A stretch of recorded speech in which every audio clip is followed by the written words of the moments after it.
Hoy estamos terminando el Sermón del Monte. Nos ha tomado 20 y pico de semanas estudiar estos pasajes de Mateo capítulo 5, Mateo capítulo 6 y Mateo capítulo 7. Y lo que quisiera es que concluyamos, fíjate qué profundo voy a estar ahora, que concluyamos con la conclusión. Y quiero recordarte que lo que hemos estudiado es un sermón. Entonces, es un sermón que nos ha tomado meses estudiarlo, pero es un sermón. Y cuando el Señor Jesucristo lo predicó, en la parte final lo que Él hizo fue una conclusión.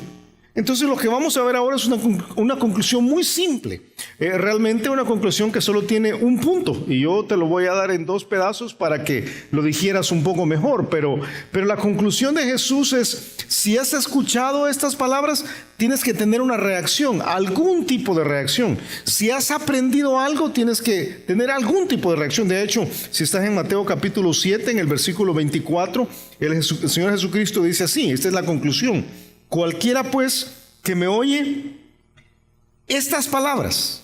O sea, vamos a aplicar lo que vamos a aprender el día de hoy para todo lo que aprendes de la Biblia. Pero en el caso del Señor Jesús, Él dijo específicamente, el que ha escuchado estas palabras y las hace, le compararé a un hombre prudente que edificó su casa sobre la roca. Y dice versículo 26, pero cualquiera que me oye estas palabras y no las hace, entonces le compararé a un hombre insensato que edificó su casa sobre la arena. Entonces, ¿qué hemos aprendido? Porque yo podría decirte que en los últimos meses hemos aprendido, ¿verdad? Aprendimos. Yo quisiera darte quizás un resumen de lo que hemos aprendido rápidamente, así que si tú no has estado a través de todo el Sermón del Monte, puedes tener una panorámica grande de qué fue lo que aprendimos. O si tú eras de los que no leían las obras en segundo año de bachillerato, sino que leía los resúmenes, entonces te vas a identificar conmigo ahorita, ¿verdad? Porque te voy a dar más o menos el resumen general, el panorama general. ¿Qué aprendimos? Fíjate, Mateo capítulo 5, aprendimos que este es un sermón para discípulos. Vimos que el Señor Jesucristo observó las multitudes y entonces se alejó con los discípulos. No le dio el sermón a las multitudes, sino que llevó a Pedro, Juan, Jacobo, Andrés, Bartolomé, sus 12 discípulos en una experiencia después de más o menos 2 años de estar juntos con ellos, después de haber establecido los 12. Aprendimos que tú eres o de las multitudes o eres un discípulo, que no hay tal cosa como estar parado en medio, o estás abajo en el valle o estás arriba en el monte. Aprendimos, fíjate, que la felicidad en el reino es una cuestión de carácter.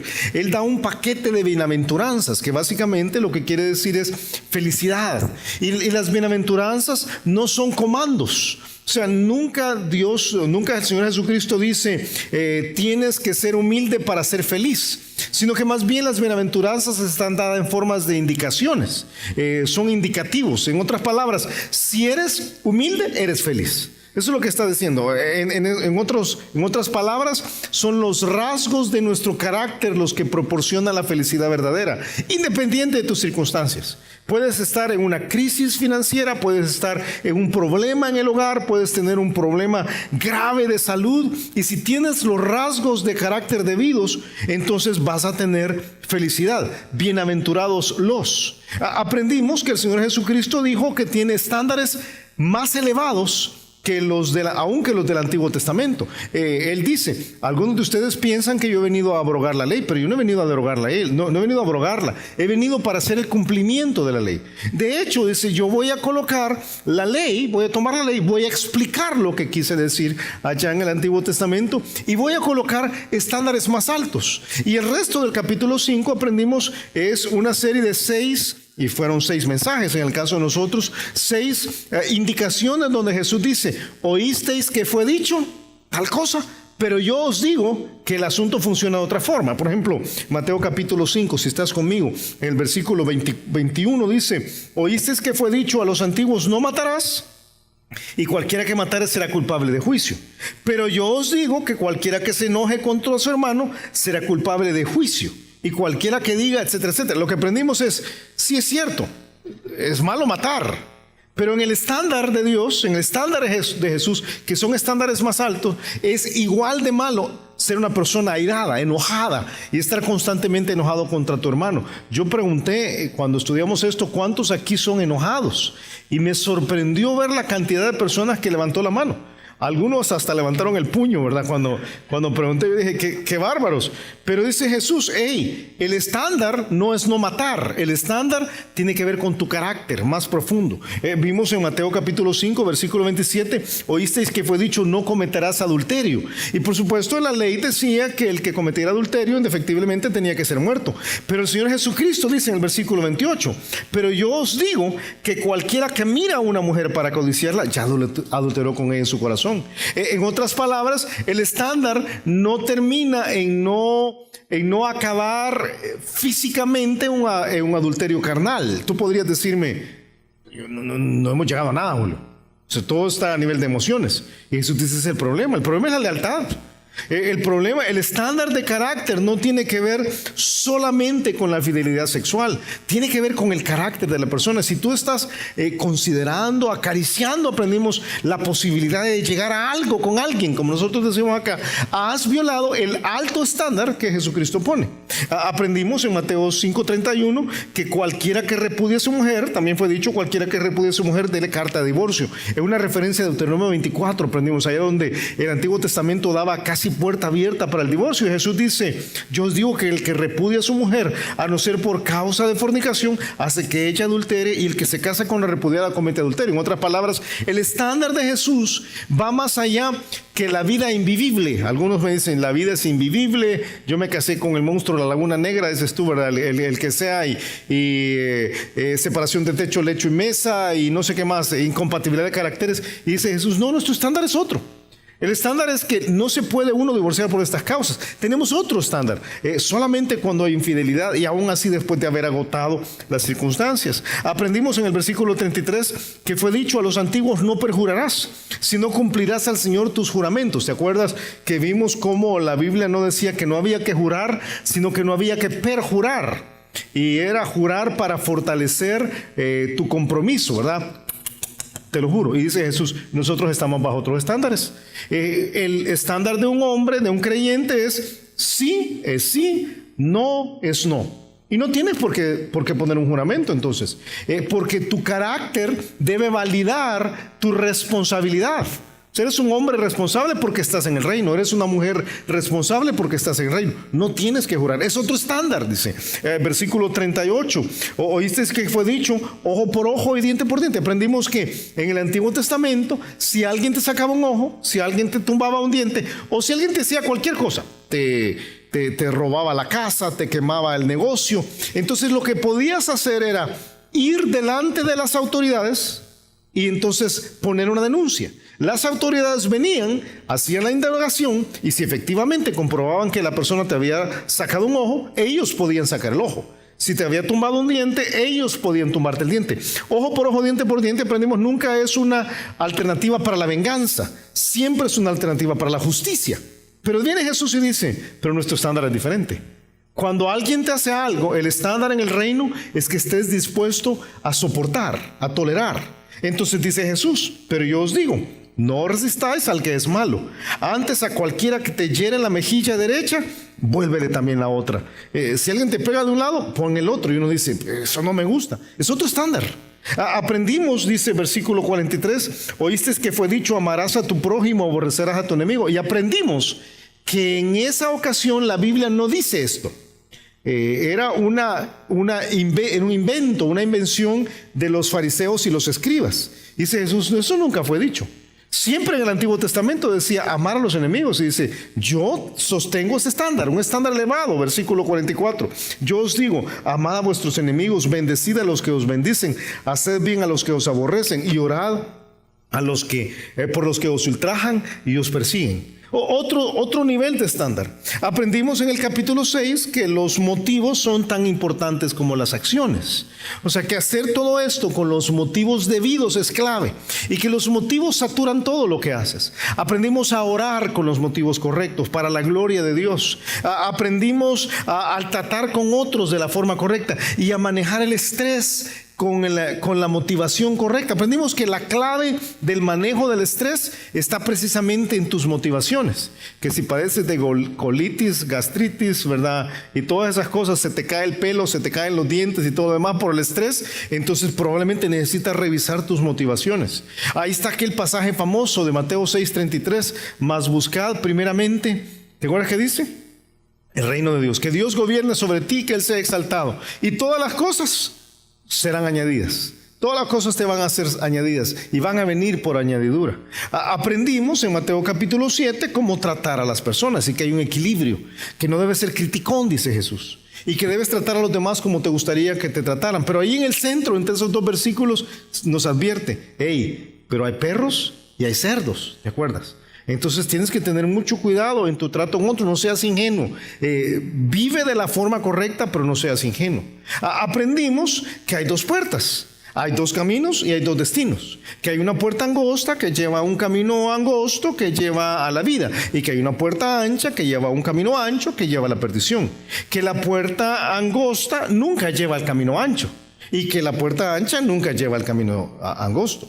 Entonces, que tenemos que examinar a dónde estamos. Si estamos en el camino ancho, no podemos decir que hemos entrado por la puerta estrecha, ni podemos decir que vamos a terminar en la vida.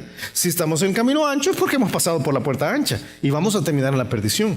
Aprendimos que ese camino angosto por el cual entras a por la puerta estrecha es el Señor Jesucristo, es su carácter, que Él es el modelo, el patrón de vida, y que toda la vida de Él está delimitada por la verdad, que el camino ancho es la libertad de la verdad, o sea, no estás limitado por la verdad y puedes vivir como tú quieras. Y tienes que tomar una decisión, camino angosto o camino ancho. Y aprendimos que hay falsos profetas que quieren que vayas por el camino ancho y que te están tratando de enseñar constantemente que no vayas por el camino angosto, que es demasiado exagerado. Ser como Jesús es demasiado exagerado. Vivir bajo una verdad única y absoluta es demasiado exagerado. Vive como quieras. Los falsos profetas, falsos maestros están en los púlpitos, están en la radio, están en la televisión, están en las cátedras universitarias, están en los cines, están en la televisión produciendo pensamientos, están en los libros.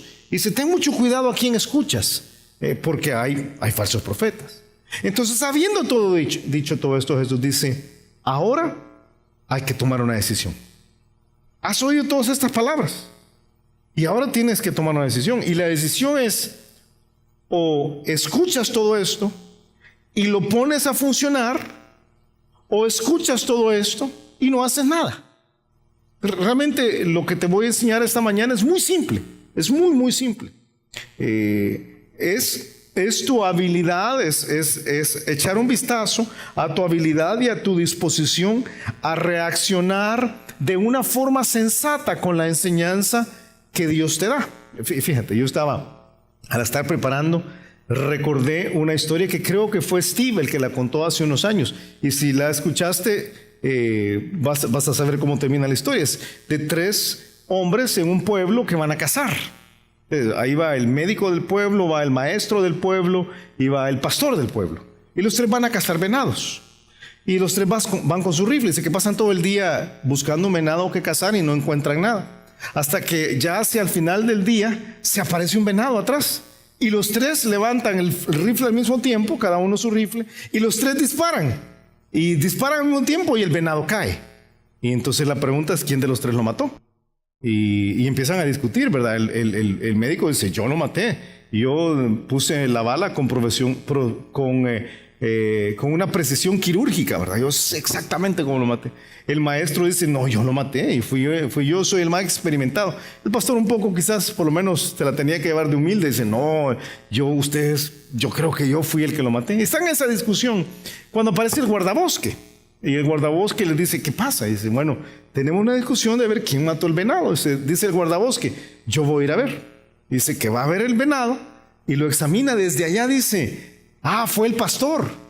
Fue la bala del pastor la que mató al venado. Y entonces, ¿y cómo saben? Dice, es que la bala le entró por un oído y le salió por el otro al venado. Entonces puedo saber que fue el pastor. Yo a veces pienso que así pasa, ¿verdad?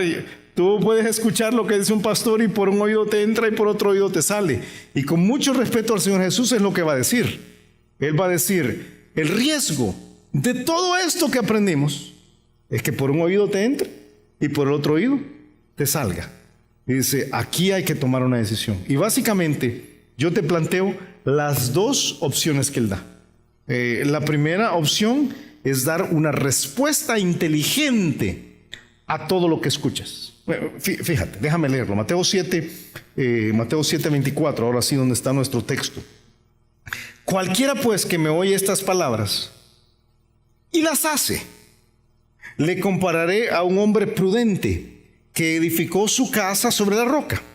Descendió lluvia y vinieron ríos y soplaron vientos y golpearon contra aquella casa y no cayó, porque estaba fundada sobre la roca.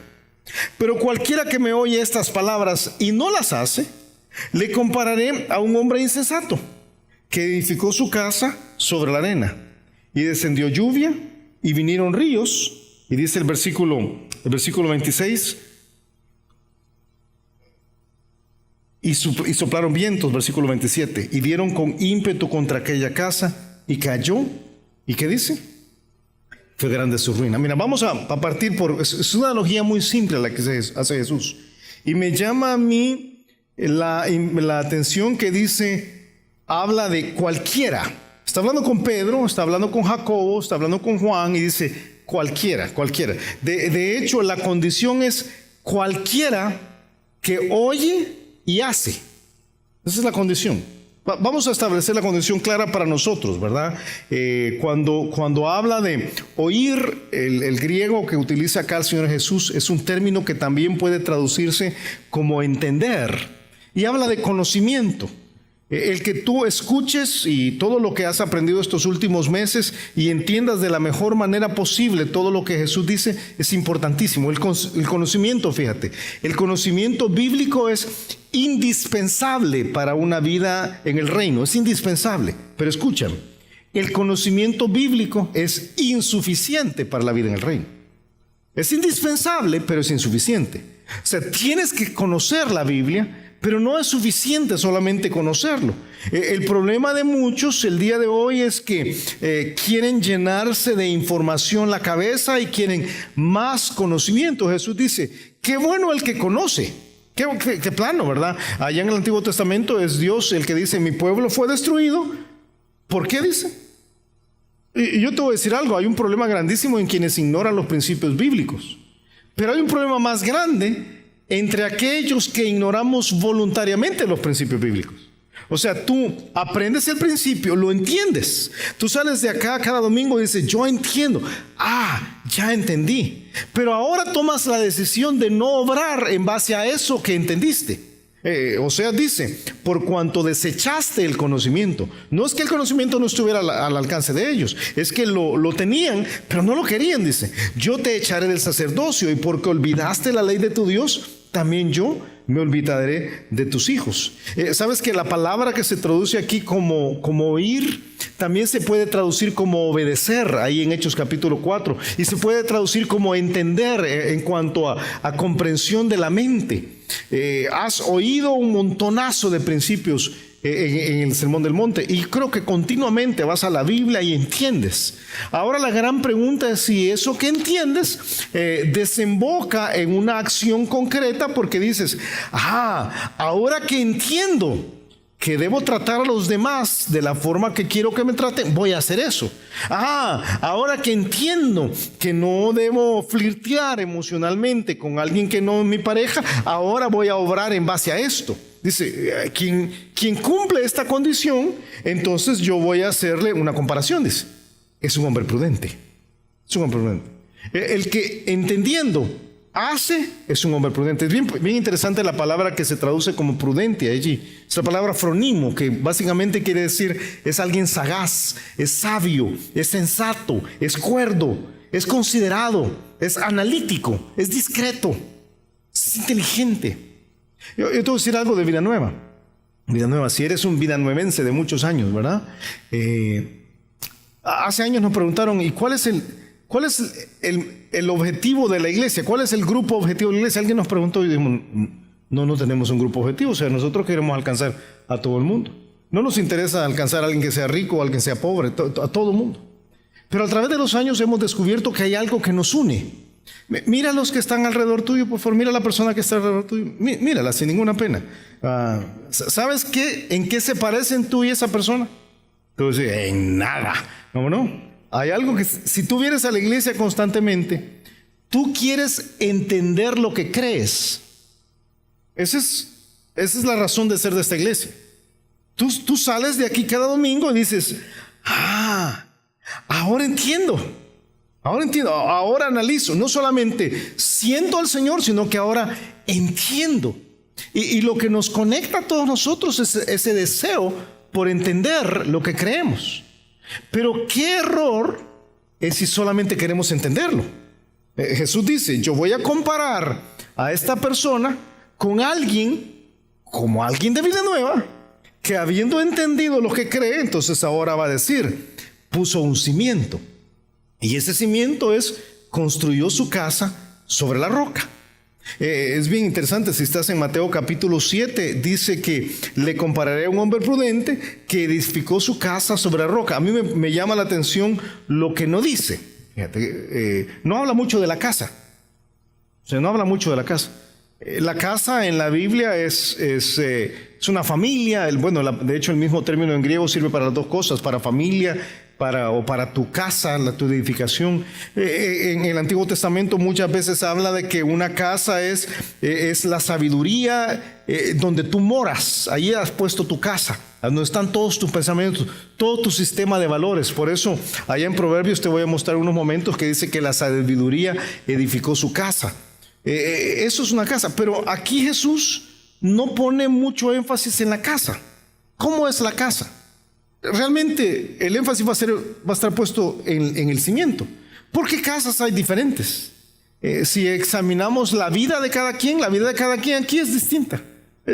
Y no debemos comparar las casas. Yo estaba contando más temprano que recién casados, Pati y yo, fuimos a vivir ahí donde vivimos ahora. Vivimos en la misma casa, en la misma calle. Hemos vivido por 29 años. Los primeros 3 o 4 años los vivimos en una casa y luego a los 4 años nos mudamos a la casa que está enfrente. O sea, si tú vas a mi casa ahora, nosotros antes vivíamos ahí, 29 años hemos vivido ahí. Y cuando vivíamos en la primera casa, un día llega a tocarme el señor que vivía en la casa donde ahora vivimos, o sea, nuestro vecino de enfrente. Llega a tocarme la puerta un día, 1 de mayo, bien lo recuerdo. Y llega y me dice, vecino, ¿qué tal? ¿Cómo está? No hablábamos mucho con él. Y, muy bien, me dijo. Y vengo a preguntarle, me dice, ¿y su casa cuántos cuartos tiene? Bueno, mi casa tiene 2 cuartos, un cuarto grande y un cuarto pequeño. La mía tiene 4, me dijo. Vaya, digo, okay. Y me dice, ¿y tiene teléfono, mes? Porque si te acuerdas de Antel de esos años, ¿verdad? Tener teléfono no, mi casa no tiene teléfono, a la mía sí tiene. Y entonces entra y me dice, y veo que su sala no está alfombrada, mi sala sí está alfombrada.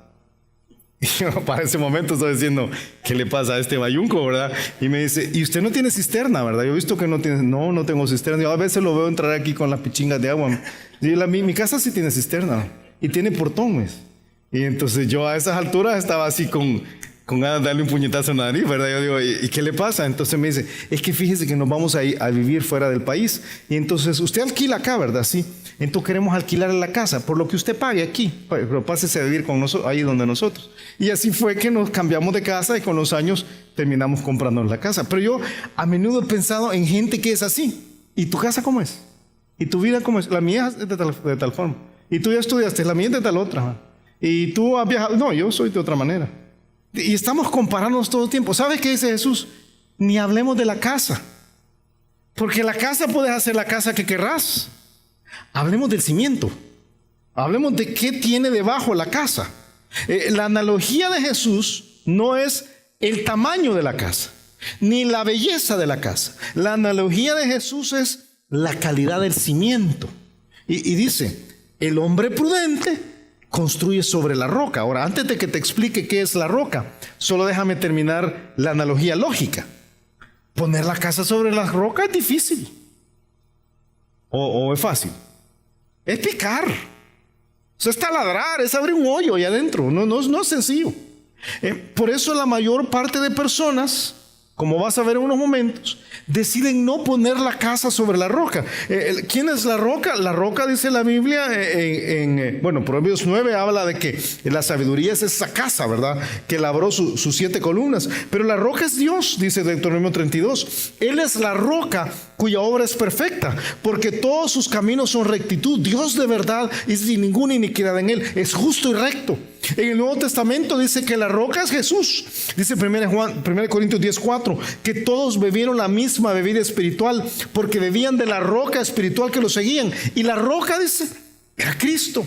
Isaías capítulo 28 dice que la roca es Cristo y el Antiguo Testamento. Jehová el Señor dice así: he aquí que yo he puesto en Sión por fundamento una piedra probada, angular, preciosa, de cimiento estable. El que creyere no se apresure. Jesús es la roca.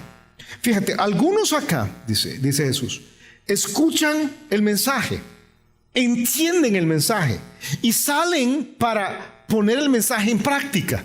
Ok, qué bueno. Quienes son así, dice, les voy a llamar sensatos, les voy a llamar inteligentes. Son personas analíticas que han tomado la decisión de edificar su vida en Dios, en Jesús. Es difícil. La carne te dice, no lo hagas. La carne te dice, ¿para qué vas a hacer? ¿Para qué vas a tratar bien a los demás?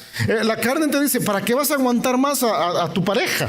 La carne te dice, ¿para qué vas a tener motivos correctos? ¿Para qué vas a entregarle todo al Señor? Seguiste estresando, te dice la carne. Pero el sensato, el estable, dice, no, yo voy a poner mi vida sobre el Señor Jesucristo.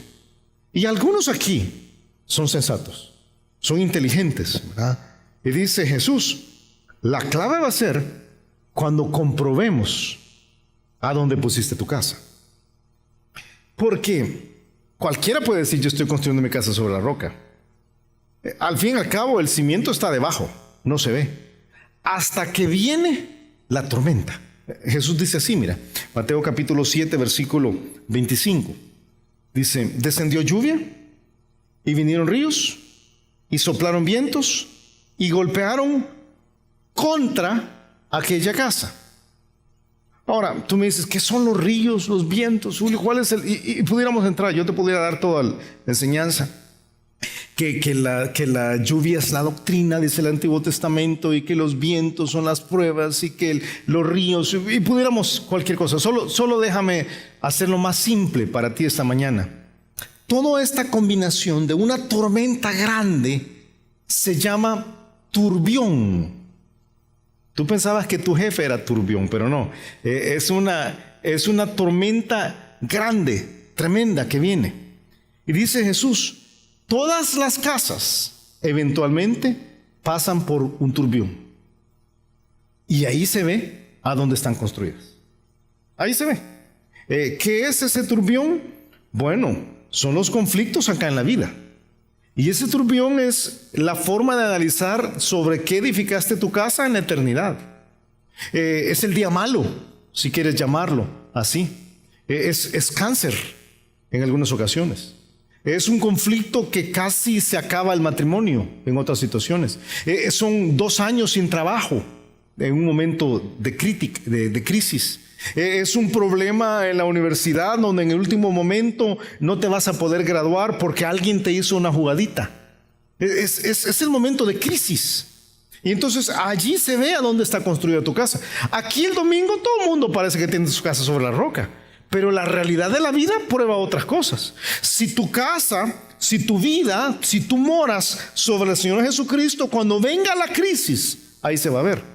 Sabes que hay un pasaje en Isaías 32 que dice así: y será aquel varón, hablando de Jesús, como escondedero contra el viento y como refugio contra el turbión. Ahí uno puede morar, ¿verdad? Como arroyos de aguas en tierra de sequedad, como sombra de gran peñasco en tierra calurosa. Si estás en Jesús, si tú realmente has salido cada domingo de acá para decir, yo voy a poner en práctica la vida, y has ido apilando principio tras principio, solidez tras solidez, cuando venga la crisis, Jesús va a ser tu refugio. Pero si no, cuando venga la crisis, yo puedo asegurarte que Jesús no va a ser tu refugio. Además, la Escritura dice que cuando llegues delante de Él, Dios va a probarte. 2 Corintios 5:10 así lo dice, ¿verdad? Es necesario que todos nosotros comparezcamos ante el tribunal de Cristo para que cada uno reciba según lo que haya hecho mientras estaba en el cuerpo, sea bueno o sea malo. Vamos a ser probados. Hay una comprobación de la vida. Y entonces viene la conquista.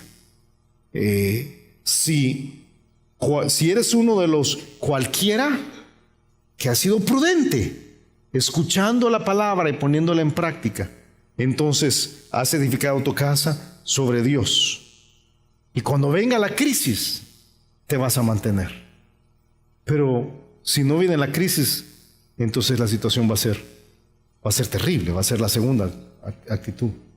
Yo te digo, ¿verdad? El Señor algún día va a revelar todo lo que hay en nosotros. Yo a veces pienso aquí, ¿verdad? Caras vemos, cimientos no sabemos. Esa es la mera verdad. Y tú puedes decir, vaya hermano fulano, se ve tan espiritual. El domingo todo el mundo se ve espiritual. Pero la mera verdad está el resto de la semana. Las otras 166 horas que no estás en el templo, esa es la mera verdad. Ahí vamos a saber, ahí cuando venga el Señor, Él va a revelar lo oculto de los corazones. Por eso yo te animo a que todo el conocimiento lo lleves a la práctica. Algunas veces queremos más conocimiento, pero más conocimiento sin más acción no tiene ningún sentido. Te enseño a este hombre. Él es Mark Twain, no es Albert Einstein, como alguien me dijo en el primer culto. Yo dije, no es Albert Einstein, no, es de Mark Twain. Mark Twain era un teísta, un hombre que creía en Dios, nunca fue cristiano. Algunos lo citan como cristiano, pero él a lo largo de los años se corrompió, fíjate, en su pensamiento, y al final terminó siendo ateo. Pero Mark Twain dijo algo interesante. Él dijo, está escrito, lo que me causa problemas no es lo que entiendo de la Biblia, no es lo que no entiendo de la Biblia. Lo que me causa problemas es lo que sí entiendo de la Biblia. Yo creo que debe ser lo mismo para nosotros. No te preocupes de lo que no entiendes, pero entiendes un montón. Entonces, si eso que entiendes no lo llevas a la práctica, eso es un problema. El hombre inteligente, el prudente, el sensato, lo que oye, lo pone a funcionar. ¿Y cuál es la otra alternativa, Julio? La otra alternativa, dice el Señor Jesús, es una respuesta insensata. Y te la explico mucho más rápido, porque la comparación es lógica, es evidente. Dice en Mateo capítulo 7, versículo 26. Que hay algunos que de plano, ¿verdad? Ellos sí oyen y hacen. Pero, dice el versículo 26, cualquiera que me oyera estas palabras y no las hace, le compararé a un hombre insensato que edificó su casa sobre la arena. Fíjate, el principio que va a dar Jesús está expresado por su hermano en Santiago. De hecho, hazme el favor, venga a Santiago capítulo 1. Y es esta enseñanza que creo que todos entendemos, que de la insensatez de entender, de haber escuchado la Biblia, de entenderla y no vivir en base a ese conocimiento.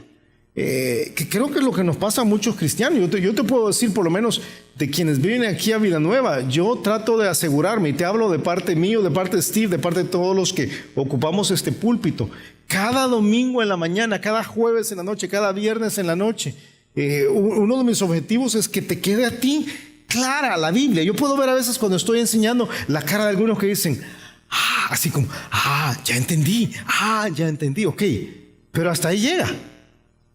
Ahora te toca a ti tomar la decisión de llevar ese entendimiento a la práctica. Y lo que dice Santiago, lo que va a decir Jesús es, si no lo llevas a la práctica, ¿para qué? Y pone la analogía, fíjate, Santiago pone la analogía, Santiago 1, 22 dice, pero sed hacedores de la palabra y no tan solamente oidores, engañándoos a vosotros mismos. Porque si alguno es oidor de la palabra, pero no hacedor de ella, este es semejante al hombre que considera en un espejo su rostro natural. Porque él se considera a sí mismo y se va y luego olvida cómo era. Ponte a pensar, Jesús está usando, o Santiago está usando una de las analogías más cotidianas que puede usar. Tú vas todas las mañanas al espejo, ¿verdad? Te levantas temprano, te bañas, ojalá que te bañes, ¿verdad? Y entonces después de haberte bañado vas al espejo. ¿Y a qué vas al espejo? ¿Te estás viendo? ¿A qué te vas al espejo? No vas al espejo a conocerte, ¿verdad? No es como, espero que no vayas al espejo a decir, ¿verdad? Qué bonito soy, ¿verdad? Cuánto me quiero. Vas al espejo para arreglarte. Vas al espejo para ver que estás despeinado, ¿verdad? Y que, yo no sé, ¿verdad? Que no te rasuraste bien. En el caso de los hombres, las mujeres cuentan una ceja, 2 cejas, 3 cejas. Entonces cuentan del otro lado para que sea simétrico. Y vas a ese proceso donde te estás arreglando. Pero dice Santiago, pero si vas al espejo y ves que estás despeinado, que tenés la raya de la almohada todavía ahí, ¿verdad? Y decís, así me voy a ir. Talco, ¿verdad? Así, o sea, tal como estoy, así me voy a ir. Entonces, la pregunta es, en la analogía es, ¿para qué fuiste al espejo entonces? ¿Para qué fuiste al espejo? Si solo ibas a ir a ver para recibir un poco de información de lo mal que estabas y no ibas a cambiar, ¿para qué fuiste al espejo? La misma pregunta es cuando vas a la Biblia. La Biblia es un espejo. Tú vas y te reflejas. Y la Biblia te dice, tienes un problema con el egoísmo. Que ya vi el egoísmo. Y te dice, la Biblia tiene un problema con cómo usas las finanzas. Ok, ya vi.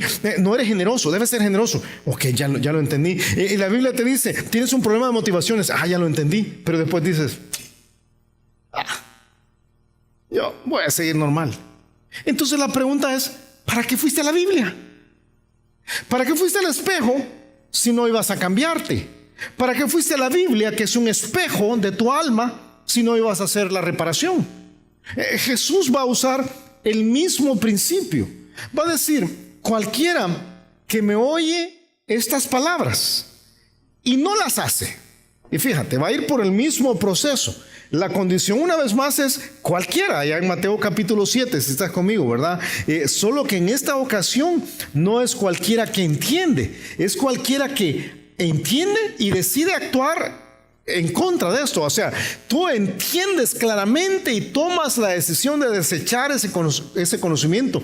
La inconsecuencia en ese caso es un pecado grave. Ya en Romanos capítulo 2 decía básicamente lo mismo que hemos aprendido aquí en Mateo, porque no son los oidores de la ley los justos ante Dios, sino los hacedores de la ley serán justificados. O sea, no se trata de entender mentalmente, se trata de poner en práctica. Entonces dice Jesús en Mateo 7:26, pero cualquiera que me oye estas palabras y no las hace, le compararé a un hombre insensato. Fíjate qué tremendo, porque la palabra para insensato aquí es la palabra moros en griego, de donde viene uno de los términos más despectivos para referirse a una persona tonta. Si tú recuerdas en la psicología antigua, había una serie de clasificaciones, ahora ya no se usa, pero una serie de clasificaciones de una persona de un genio, ¿verdad? Y luego ibas para abajo, una persona sobresaliente, una persona de inteligencia normal o inteligencia promedio, y después para abajo. Los de abajito de la inteligencia promedio, ¿verdad? Iban como tontos y usaban palabras bien duras. Los de más abajo, el penúltimo recuerdo que era médicamente, era un idiota, médicamente. Pero abajo de ese había otra palabra que era morón. Ese era el de más abajo. Dice Jesús, fíjate, el que me oye y no hace es un moros. Es un insensato. Yo creo que nos hicieron el favor de suavizarnos, la verdad. Es un insensato. Y si te pones a pensar, es un insensato porque está edificando una casa donde él va a vivir. ¿Qué insensatez? Te cuento, estamos construyendo ahí, en la entrada.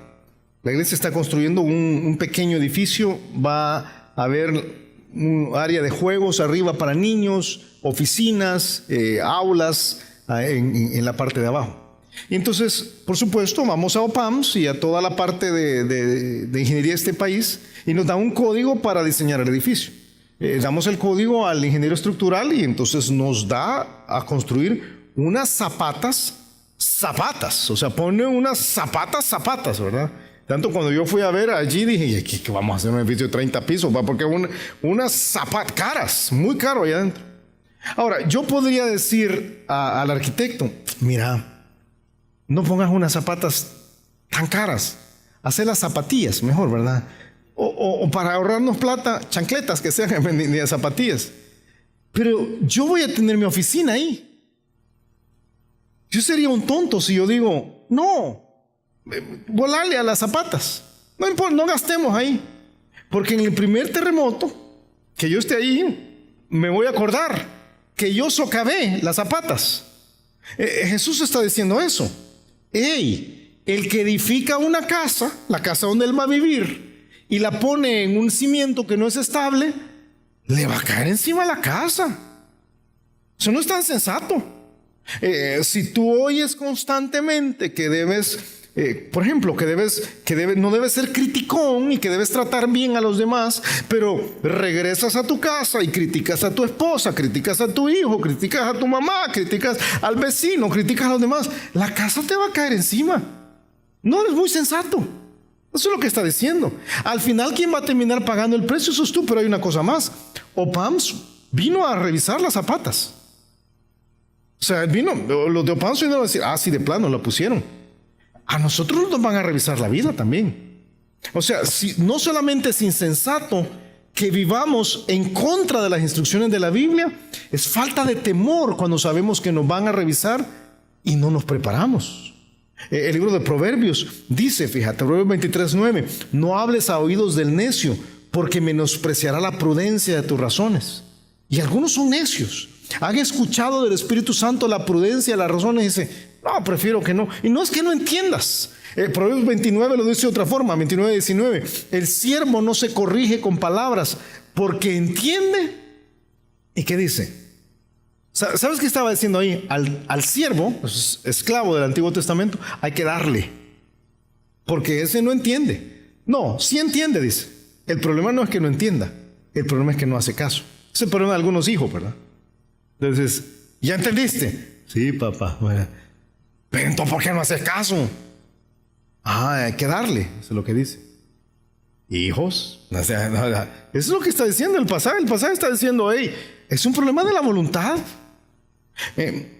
Tú escuchas vez tras vez, tras vez, tras vez, tras vez. Y dices, no, yo prefiero no hacer caso. Ok, la casa te va a caer encima. Y peor, te van a venir a auditar. En Jeremías, no tienes que buscarlo, pero en Jeremías 5:20 al 22, Dios dice, ¿a mí no me temeréis? A mí no me temeréis. Y yo cada vez que leo ese pasaje casi me imagino al Señor doblándose desde el cielo diciendo, a mí no me temeréis. Si no ven que yo lo voy a auditar. Dice, qué insensatez. Qué insensatez oír, entender y salir y hacer algo totalmente diferente. Poner tu casa sobre la arena. Si la roca era Dios, la verdad sólida sobre la cual está fundado, la arena, aprendemos, Steven nos ha enseñado que la arena no es más que un montón de roquitas pequeñas aisladas, que no son estables. Es tu manera de vivir la vida como te da la gana. A veces son los consejos de sabiduría, entre comillas, que te dio tu abuelito o alguien más. Y dices, no, yo no quiero oír la Biblia, yo quiero hacer lo que a mí me dé la gana. Ok, el cimiento no es estable. La casa se va a caer, eventualmente. Y vas a terminar pagando el precio. Yo te voy a decir algo sobre la casa, sobre la arena. No cuesta construir en la arena. Sobre la roca cuesta construir, pero sobre la arena es agarrar un palo, ¿verdad? Y lo metes y ahí puedes poner lo que querrás. Es bien fácil salir a hacer lo que la carne te dice, bien fácil, bien fácil. Es bien difícil poner la casa sobre la roca porque vas en contra de tu carne, pero es bien fácil sobre la arena. El problema es que la casa va a ser probada. El mismo turbión aparece, mira, versículo 27 dice, y descendió lluvia, y vinieron ríos, y soplaron vientos, y dieron con ímpetu contra aquella casa. El mismo cáncer le pasa a los que tienen una relación estable con Dios que a los que no la tienen. Los mismos 3 años sin trabajo, la misma crisis familiar, la misma situación política inestable, el mismo lío en la universidad. Pero unos tienen su casa puesta sobre la roca y se sostienen. Otros no se sostienen. El turbión aparece. Yo te voy a decir algo que a veces no queremos entender. A veces el turbión es Dios mismo. No, Julio. Jesús es el refugio contra el turbión. Sí, para quienes tienen su casa puesta sobre la roca. Pero te enseño otro pasaje que casi nadie cita. Todo el mundo cita Isaías 32:2. Pero si das 4 capítulos atrás, Isaías 28:2 dice así: he aquí Jehová tiene uno que es fuerte y poderoso, hablando de Jesús otra vez, como turbión de granizo y como torbellino transformador, como ímpetu, la misma palabra, de recias aguas que inundan, con fuerza derriba a tierra. Tu vida va a ser probada. Va a ser probada aquí y va a ser probada allá. Y ahí se va a ver la verdad, ¿verdad? En este caso, hay una sola cosa. La casa cae. Yo te voy a decir algo ahora con tristeza. A través de los años, he visto a tantos caer que parecían que tenían la casa bonita. Entendían, tenían conocimiento. Algunos tenían más conocimiento que algunos de los que somos pastores acá. Mucho conocimiento, tenían comprensión. Venían los domingos y escuchaban, pero salían y no hacían. Entonces, cuando vino el turbión, la casa se cayó. Y uno puede decir, ¿y esos, Julio, eran creyentes o no eran creyentes? Ese no es el punto aquí. El punto es que se determina tu vida, tu condición, tu futuro, en base a lo que haces con lo que conoces. ¿Qué haces con lo que conoces? Porque si lo que haces es solamente guardarlo para ti, analizarlo, tomar notas y hasta ahí queda en una libreta y no se lleva a la práctica, es insensato, es muy insensato. Estás viviendo en una casa que te va a caer encima, eso es lo que está diciendo. Abre los ojos. Que no caigas, ¿verdad? Yo estaba pensando en una analogía. ¿Cuántas veces has hecho un castillito de arena, verdad? Ahí en la playa, quizás con tus hijos, y cuando viene el agua, el castillito se lo llena. El castillito, yo sé que algunos hacen castillitos bonitos. Yo tomé una foto del último castillo que tú hiciste, ¿verdad? Ahí de los últimos castillos que hiciste de arena, ¿verdad? Pero yo te voy a decir algo de los castillos de arena.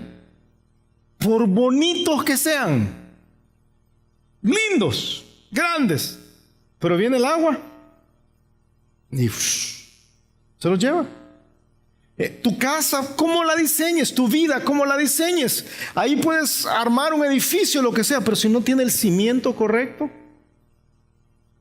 ¿para qué? ¿Inteligencia o insensatez? ¿Es responder en base a lo que entiendo? ¿O reaccionar de una forma insensata diciendo, yo ya sé, pero voy a hacer otra cosa completamente diferente? Quizás otra forma de entenderlo mejor nosotros que vivimos en este país, ¿verdad? Es en cuántos terremotos has estado. ¿En cuántos terremotos has estado? Yo recuerdo el del 65, fíjate. Yo recuerdo apenas el del 65. Tengo algunos flashazos por ahí del 65.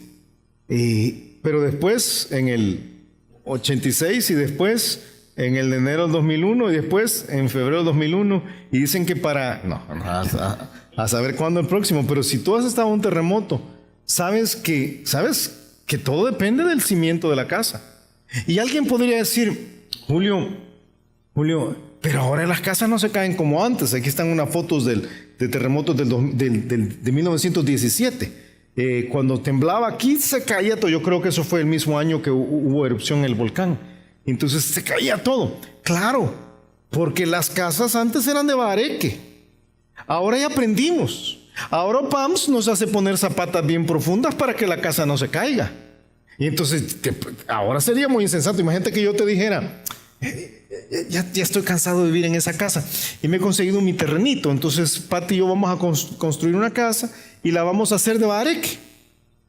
Pero bareque, ¿por qué? Que es bien fresco, fíjate, el bareque. Pero mira, aquí tiembla. Y me imagino que los ingenieros me decían, mira, Julio, pensalo. No, ya pensé, yo he visto unos diseños ahí bien bonitos, ¿verdad? De bareque y la imagen bien rústica, bien cool, se ve así, ¿verdad? Entonces, y de tejas, ¿verdad? Entonces, no, hombre, porque cuando venga el temblor, te va a caer encima. Sí, pero es lo que yo quiero hacer. ¿Qué dirías tú de alguien así? Hey, le faltan 2 dedos de frente, hermano Julio, ¿verdad? Es lo mismo que dice el Señor. Tú oyes y entiendes y haces. Qué inteligente. Pero oyes, entiendes y no haces. Qué insensato. Qué insensato. Por eso, las 2 preguntas, ¿verdad? Las 2 preguntas son simples. Las 2 preguntas son simples. ¿Responderé inteligentemente a lo que he aprendido? ¿O reaccionaré insensatamente? Vamos a orar. Te pido que agaches tu cabeza, cierres tus ojos y César nos va a despedir y te va a llevar por un proceso de una toma de decisiones sobre esto en particular. Gracias te damos, Señor, por tu palabra. Gracias porque hemos escuchado claramente, hemos entendido, Señor, y queremos hacer, queremos actuar y queremos aplicar lo que tú nos has recordado, Señor, a través de todo este discurso, a través de todo este tiempo que hemos estado aprendiendo, Señor, del sermón que tú diste a tus discípulos y que nosotros ahora fácilmente podemos aplicar a nuestra vida. Podemos entender, Señor, cómo tú quieres dirigir nuestra vida, cómo tú quieres, Señor, y cómo tú has dado los parámetros de vida, Señor, para que nosotros podamos ser testimonio tuyo en esta tierra, Señor. Queremos actuar inteligentemente, Señor. Queremos hacer y queremos impactar este mundo. Queremos mostrarle al mundo que tú vives dentro de nosotros y que vivimos bajo tu señorío, que hemos entrado a tu reino, mi Dios, y que nuestra vida pueda ser el reflejo en medio de ese mundo en donde nos desenvolvemos, en ese mundo en donde vivimos, Señor. Queremos impactar a nuestros vecinos, a nuestros compañeros de trabajo, a nuestros empleados en nuestros negocios, Señor. Queremos vivir con base al señorío que tú, Señor, tienes sobre nuestras vidas. Gracias, Señor, por dejarnos el desafío de responder inteligentemente y de reaccionar, Señor, de una forma correcta y no de la forma insensata. Por eso, Señor, esta mañana queremos pedirte que nos ayudes. Y si tú estás aquí y aún no has dado este primer paso que necesitas para vivir de la manera que Dios te está mostrando, lo primero que tienes que hacer es recibirle en tu corazón, darle la oportunidad a Jesús que Él pueda reinar sobre tu vida. Si tú quieres darle la oportunidad a Cristo y vivir una vida nueva, tomado de la mano de Él, déjame guiarte en palabras de oración y dile: Señor, gracias por hablar a mi vida y por hacerme entender. Quiero actuar de la forma correcta, Señor, y yo por eso esta mañana abro las puertas de mi corazón para recibirte como mi Señor y como mi Salvador. Gracias, Señor, porque yo entiendo que ese sacrificio que tú hiciste en la cruz del Calvario ha sido para el perdón de mis pecados. Yo ahora hago efectivo ese sacrificio para mí, Señor. Y gracias por mostrar tu poder. Gracias por mostrarme de que tú estás vivo al resucitar de entre los muertos, Señor. Te agradezco, Padre bendito, esta mañana por darme la oportunidad de vivir una vida nueva y de poder ser salvo también. Si tú oraste para recibir a Jesús, yo quiero pedirte que levantes tu mano bien en alto ahí donde estás. Si tú oraste para recibir a Cristo, si entregaste tu vida a Cristo, levanta tu mano bien en alto ahí donde estás.